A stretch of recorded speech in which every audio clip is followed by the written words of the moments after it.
ಹೇಳಿದ್ದೇನೆ brother, BJP ನನ್ನ ಸ್ನೇಹಿತರುಗಳು ಹೋರಾಟ ಮಾಡ್ತಾ ಇರೋದು.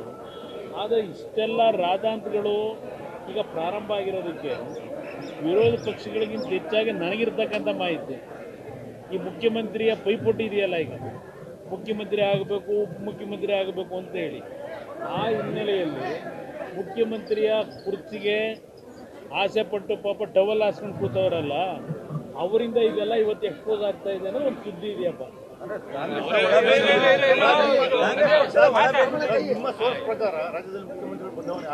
ನನಗೆ ಗೊತ್ತಿಲ್ಲ, ಪತ್ರಿಕೆಲ್ಲ ನೋಡ್ತಾ ಇದ್ದೀನಿ. ನನಗೆ ರಾಜ್ಯದ ರಾಜಕಾರಣದ ಆಸಕ್ತಿಗಿಂತ ಹೆಚ್ಚಾಗಿ ಈಗ ಏನು ನನಗೆ ಕೇಂದ್ರದಲ್ಲಿ ಪ್ರಧಾನಮಂತ್ರಿಗಳು 2 ಜವಾಬ್ದಾರಿಯುತವಾದ ಇಲಾಖೆ ಕೊಟ್ಟಿದ್ದಾರೆ, ಅದರ ಕಡೆ ನನ್ನ ಗಮನ ಇದೆ. ನಾನು ಕರ್ನಾಟಕ ರಾಜ್ಯದಲ್ಲಿ ಏನು ನಡೀತಿದೆ ಅಂತಕ್ಕಂಥದ್ದು ಇಲ್ಲಿ ಬಂದಂಥ ಸಂದರ್ಭದಲ್ಲಿ ಮೊನ್ನೆ ಏನು ಗ್ರಹಿಸಿದ್ದೇನೆ.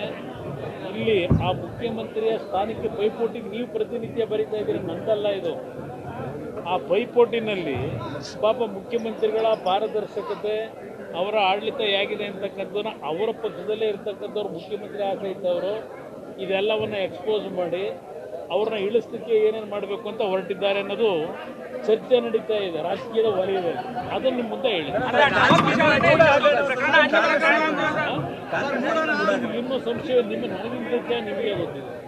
ಈ ಮೂಢ ಹಗರಣದ ಬಗ್ಗೆ ಇಷ್ಟೆಲ್ಲ ಹೊರಗಡೆ ಈಗ ಬರಬೇಕಾದ್ರೆ ಏನು ಪಾಪ ಅಲ್ಲಿರ್ತಕ್ಕಂಥವ್ರು ಈಗ ಸ್ಥಾನಮಾನಗಳ ಬಗ್ಗೆ ಪೈಪೋಟಿ ನಡೀತಿದೆಯಲ್ಲ, ಆ ಜಾಗಕ್ಕೆ ಹೋಗ್ಬೇಕು ಅಂತ ಹೇಳಿ ಅವರುಗಳಿಂದ ಇದೆಲ್ಲ ಹೊರಗಡೆ ಎಕ್ಸ್ಪೋಸ್ ಆಗಿರೋದು. ಇಷ್ಟು ದಿವಸ ಆಗಿರೋದು ಈಗ ಯಾಕೆ ಬಂತು? ಈಗ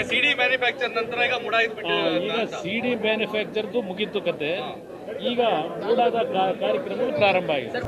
ಇದು ಏನೇನು ಆಗಬೇಕು ಆಗಲೇಬೇಕಲ್ವಾ?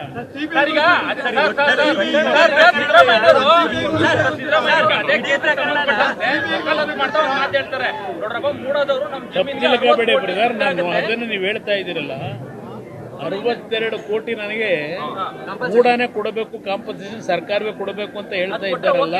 ಒಂದು ನಿಮಿಷ, ನಾನು ಮುಖ್ಯಮಂತ್ರಿಗಳಿಗೆ ಹೇಳ್ತೀನಿ, ಈ ರಾಜ್ಯದಲ್ಲಿ ಹಲವಾರು ಅಭಿವೃದ್ಧಿಗಳ ಹೆಸರಿನಲ್ಲಿ ರಸ್ತೆಗೋ, ರೈಲ್ವೆ ಯೋಜನೆಗಳಿಗೋ, ನೀರಾವರಿ ಯೋಜನೆಗಳಿಗೋ ರೈತರಿಂದ ಭೂಸ್ವಾಧೀನ ಮಾಡ್ಕೊಂಡ್ರಲ್ಲ, ಆ ರೈತರು ಬೀದಿಲಿ ಇನ್ನೂ ಅಲಿತಾ ಇದ್ದಾರಲ್ಲ 106 ಜನ, ನಮಗೆ ದುಡ್ಡು ಬರಲಿಲ್ಲ ಅಂತ ಹೇಳಿ. ಇವತ್ತು ನಿಮ್ಮ ಆಸ್ತಿ, ಅದು ಆಸ್ತಿ ಯಾಕೆ ತಗೊಂಡಿದ್ದೀರಿ ಅನ್ನೋದು ಗೊತ್ತಿದೆ.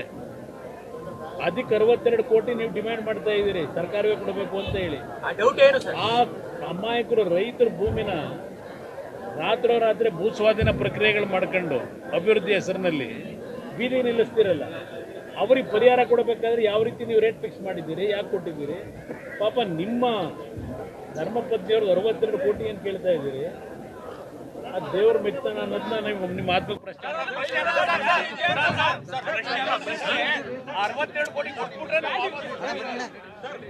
62 ಕೋಟಿ ಯಾರು ದುಡ್ಡು? ಜಾಗ ಯಾರ್ದು? ಆಮೇಲೆ ಮಾತಾಡೋಣ.